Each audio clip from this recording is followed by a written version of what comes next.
बेटी को जन्म देने के कारण बहू को घर से निकाल दिया। बनी घटना। पटना के कंकड़बाग मोहल्ले में रहने वाली सुष्मिता हमेशा से शांत, पढ़ाई में तेज और अपनी दुनिया में रहने वाली लड़की थी। और उसका रंग जन्म से ही सांवला था और शायद इसी वजह से दुनिया ने उसे कभी पूरी तरह जीने नहीं दिया। स्कूल के दिनों से ही लोग उसके बारे में तरह तरह की बातें किया करते। अरे, यह लड़की तो बहुत काली है और इसका रूप तो ठीक नहीं, शादी कैसे होगी। सुष्मिता पहले चुप रहती, फिर धीरे धीरे उसने इन आवाजों को अनसुना करने की कला सीख ली। उसके माता पिता अशोक बाबू और संध्या देवी हमेशा बेटी को हिम्मत देते और दुनिया रंग देखती है, हम तेरी मेहनत देखते हैं। और यही शब्द उसके मन में गहराई तक उतर गए। समय बीता, सुष्मिता ने कॉलेज में भी टॉप किया। उसकी पढ़ाई, उसका व्यवहार और उसकी ईमानदारी हर चीज उसे सबकी पसंद बना रही थी। लेकिन रिश्ता तय करने की बारी आती ही पुराने समाज की मानसिकता फिर सामने आ खड़ी हुई। कई घरों से रिश्ते आए, पर बातचीत रंग और सुंदरता पर आकर ही अटक जाती। आखिरकार एक दिन डाक बंगला रोड के रहने वाले महेश चौबे नामक व्यक्ति ने रिश्ता भेजा। उनका बेटा राहुल बैंक में नौकरी करता था। परिवार बाहरी तौर पर बहुत नम्र और समझदार दिख रहा था। बातचीत हुई, मुलाकात हुई और बड़े आदर से उन्होंने कहा कि उन्हें लड़की बिल्कुल स्वीकार है। सुष्मिता के पिता ने पूछा, बेटा लड़की का रंग थोड़ा सांवला है, कोई दिक्कत तो नहीं। ससुराल वालों ने मुस्कुरा कर कहा, रंग से क्या होता है, संस्कार और स्वभाव देखना चाहिए। बात तय हुई और शादी हो गई। लेकिन अक्सर जो चेहरे मुस्कुराते हुए मिलते हैं वे असली नहीं होते। यह बात सुष्मिता को शादी के कुछ दिनों बाद ही समझ आने लगी। शादी के पहले ही महीने में माहौल बदल गया और राहुल की माँ दुर्गा देवी अक्सर ताना मारती, हमने तो सोचा था बहू गोरी शिट्टी होगी, पर चलो किस्मत है। और ननंद प्रियंका मजाक उड़ाती, भैया को तो बहुत ऑप्शन थे, पता नहीं कैसे मान गए। राहुल भी माँ बहन के प्रभाव में रहता, वह कम बोलता। लेकिन उसके चेहरे का भाव सुष्मिता को यह बता देता था कि वह खुश नहीं है।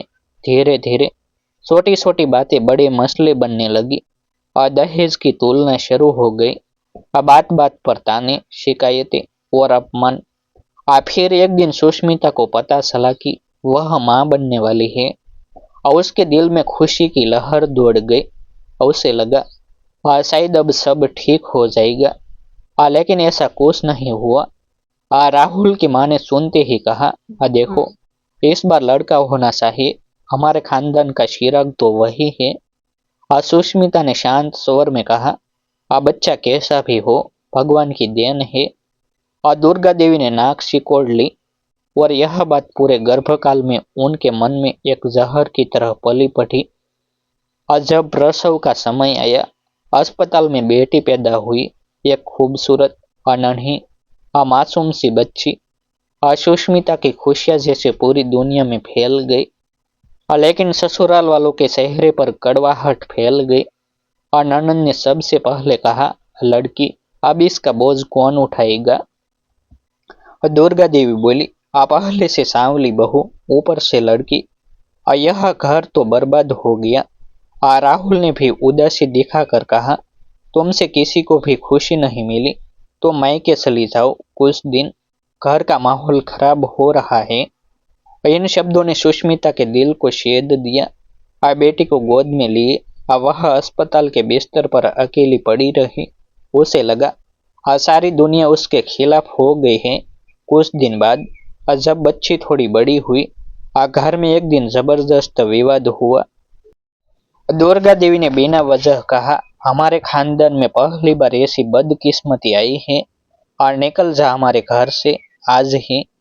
सुष्मिता ने कहा, माँ यह मेरा भी घर है, मैं कहाँ जाऊँ। दुर्गा देवी सीखी, तेरे मायके हम बहू नहीं अभिशाप लेकर आए थे। और राहुल चुपचाप खड़ा रहा। एक पति जो पत्नी और बच्ची का साथ दे सकता था, वह भी माँ के सामने कमजोर पड़ गया। उसी रात सुष्मिता को बच्ची सहित दरवाजे के बाहर धकेल दिया गया। पटना की सर्द रात थी। हवा में ठंड नहीं, उनके दिलों में ठंड थी। सुष्मिता कांप रही थी। बच्ची को जोर से सीने से लगाकर कसकर पकड़ लिया। आंखों में आंसू थे, लेकिन दिल में आग। वह पैदल पैदल अपने मायके पहुंची। माँ संध्या देवी ने उसे गले लगाया और रो पड़ी। पिता अशोक बाबू ने गहरी आवाज में कहा, बेटा, हमें दुख है कि तुझे इस हाल में आना पड़ा। लेकिन तू समझ ले, तू हारी नहीं है। तू अब अपनी जिंदगी अपने तरीके से लिखेगी। सुष्मिता ने बेटी को देखा और नन्ही आंखों में एक अजीब सी चमक थी। और उस पल उसे लगा, मुझे इसके लिए मजबूत बनना होगा। मैं टूटी तो यह भी टूट जाएगी। और उसने फैसला किया कि अब वह फिर कभी किसी की कमजोरी नहीं बनेगी। और उसने किताबें उठाई और पढ़ाई शुरू कर दी। बेटी की परवरिश, इन्हीं सब के बीच उसने अपनी पढ़ाई फिर से शुरू की। दिन में वह माँ का हाथ बांटती, घर के काम करती, बेटी को संभालती और रात में पढ़ाई में डूब जाती। अक्सर बेटी रोती रहती, कभी बुखार होता और कभी उसे दूध पिलाना होता। लेकिन सुष्मिता डटी रही। परीक्षा की तैयारियों में उसने 3 साल लगा दिए। कितनी रातें उसने बिना सोए काटे, किसी को पता नहीं। कितनी बार हार मानने का मन हुआ, पर बेटी का चेहरा देखकर हिम्मत वापस लौट आती। आखिरकार परीक्षा का परिणाम आया।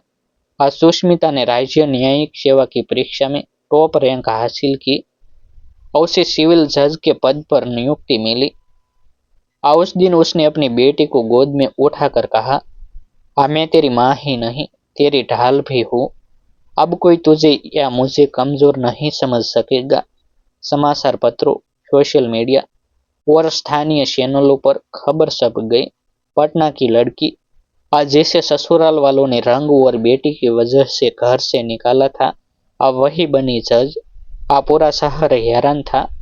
अब वह कहानी जो शुरू हुई थी अपमान से, अब गर्व में बदल चुकी थी। और सुष्मिता जानती थी, यह सिर्फ शुरुआत है। आज सिविल जज के रूप में सुष्मिता की पोस्टिंग पटना के ही एक कोर्ट में हुई। पहले ही दिन जब वह काले गाउन में न्यायालय कक्ष की ओर बढ़ी, तो पुरानी यादों की सारी छोटी सामने से गुजर गई। लेकिन अब उसकी साल में वही दर्द ताकत बन चुका था। और उसकी बेटी अनिया, जो 5 साल की हो चुकी थी, उसके साथ कोर्ट के बाहर तक आई। अनिया ने माँ का हाथ पकड़कर कहा, मम्मी, आप सबसे अच्छी जज बनोगी। सुष्मिता मुस्कुराई। यह मुस्कान जीत की थी, गर्व की थी। पहला केस और पहला सामना पहले ही हफ्ते में एक अजीब संयोग हुआ। एक घरेलू हिंसा का केस उसके कोर्ट में आया। महिला का आरोप था कि ससुराल वाले दहेज और बेटी पैदा होने पर उसे प्रताड़ित करते हैं। सुष्मिता की उंगलियां फाइल पर रुक गई। किस्मत जैसे उसे उसी रास्ते पर वापस ले आई थी, जहां से वह निकल कर आई थी। उसने स्थिर स्वर में कहा, पीड़िता को सुरक्षा और अस्थायी निवास का आदेश तुरंत जारी किया जाता है। फिर उसने आरोपी पक्ष को देखा। महिला को प्रताड़ित करने वाले लोग यह भूल जाते हैं कि कभी वही महिलाएं उनके जीवन का आधार होती है। उस दिन कोर्ट में मौजूद हर व्यक्ति उसकी बात सुनकर सन्न था। सुष्मिता ने अपने अतीत को कानून के जरिए उजाले में बदल दिया था। कुछ दिनों बाद कोर्ट के बाहर 2 परिचित चेहरे नजर आए, राहुल और उसकी माँ दुर्गा देवी। सुष्मिता ने उन्हें तुरंत पहचान लिया। दुर्गा देवी ने हाथ जोड़कर कहा, बहू, हमारी हालत खराब है। मोहल्ले वाले ताने मारते हैं। लोग कहते हैं जिस बहू को निकाला वह आज जज बन गई, हमें माफ कर दो। राहुल शर्म से सर झुकाकर बोला, सुष्मिता, हमसे गलती हुई। तुम चाहो तो घर वापस चलो। तुम्हारी बेटी भी हमारा खून है। सुष्मिता ने उन्हें कुछ क्षण देखा। आंखों में न आंसू थे, न गुस्सा, बस दृढ़ता। वह बोली, आज मैं बहू नहीं, भारत के संविधान द्वारा नियुक्त जज के रूप में खड़ी हूँ। मेरी बेटी को वह घर नहीं चाहिए जहाँ उसकी माँ का अपमान हुआ, और मुझे वह जीवन नहीं चाहिए जहाँ सम्मान भी शर्तों पर मिलता हो। दुर्गा देवी रोने लगी।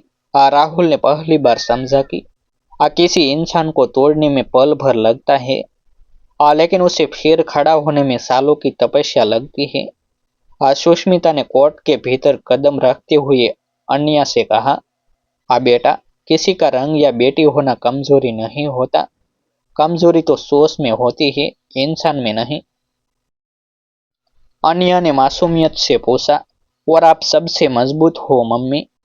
सुष्मिता ने झुककर उसकी पेशानी चूमी। हाँ, क्योंकि तुम मेरी ताकत हो।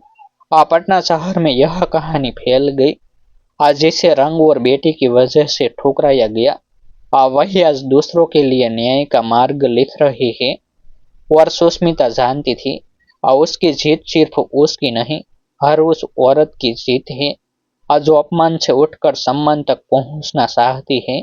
दोस्तों, ये थी सुष्मिता और अन्या की सच्ची हिम्मत वाली कहानी, जिसे उसके रंग और बेटी के जन्म पर घर से निकाल गया। वही आज जज बनकर न्याय की कुर्सी पर बैठी है। ये कहानी हमें एक ही बात सिखाती है, कभी किसी की मजबूरी पर हंसो मत। हो सकता है कल वही तुम्हारी ताकत का मतलब बदल दे। अगर आपको ये संघर्ष, सम्मान और जीत की कहानी पसंद आई हो तो वीडियो को लाइक जरूर करें, ताकि और भी लोग ऐसी प्रेरणादायक कहानियां देख सकें। आज चैनल को सब्सक्राइब करना ना भूलें, क्योंकि रोज आपके लिए ऐसी ही दमदार, दिल छूने वाली स्टोरीज लेकर हम आते रहेंगे। और हाँ दोस्तों, इस वीडियो को ज़्यादा से ज़्यादा शेयर करें, ताकि हर उस बेटी तक पहुंचे जिसे लगता है कि वह अकेली है। याद रखना, वक्त बदलता है, बस हिम्मत नहीं टूटनी चाहिए। ऐसे ही नए वीडियो देखने के लिए हमारे यूट्यूब चैनल सब्सक्राइब करें।